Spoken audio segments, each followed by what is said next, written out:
tikus dan anak yang pemalas. Persembahan ini diketuai oleh Cikgu Syarifah binti Muhammad Zain dan dibantu oleh semua guru dan penolong guru tarikan perpaduan sementara besar yang disertai selama 11 orang kanak-kanak daripada tarikan perpaduan zon Padang Besar. Persembahan ini menceritakan tentang anak dan tikus ialah dua sahabat baik. Apabila hujan hampir turun, tikus Jangan, sakit dia kacau. Tengok lah. anak malas dan Tayar kat tangan. Pegang. Tayar kat tangan. Sakit dia tak buat semua, tak ingat lagi. Saat hujan lebat turun, tikus selamat berselindung dalam lubang yang digalinya. Manakala anak kebangsaan di luar kerana tiada tempat untuk berteduh, anak menyesal kerana tidak membantu dan belajar bahawa sikap malas merugikan diri sendiri.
Hujan, jangan hujan.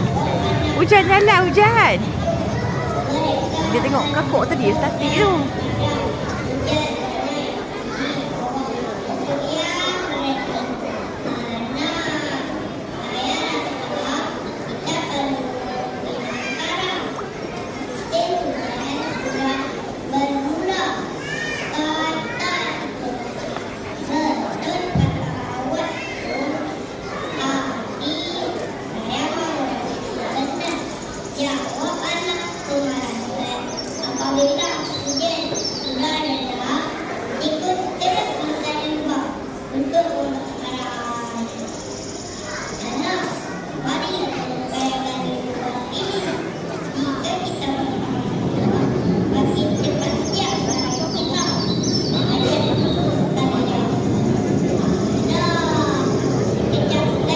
Adik nanti tengok bapak. Dia kan berjalan. Tengok dia lambat kat adik. Orang buat sembahan.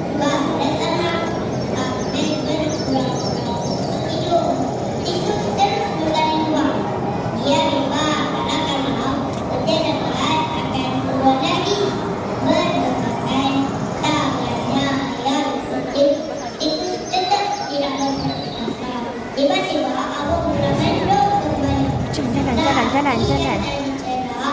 Ini sudah tenang. Hujan turut dengan lebat.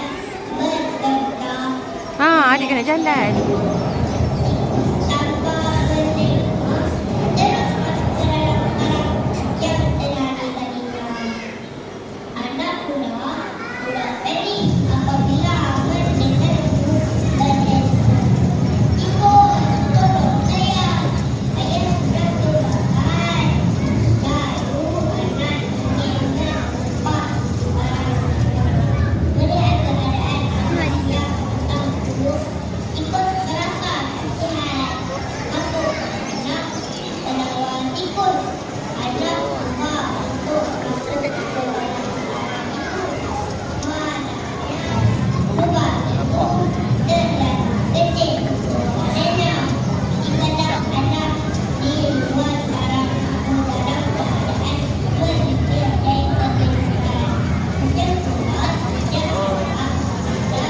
duduk lah.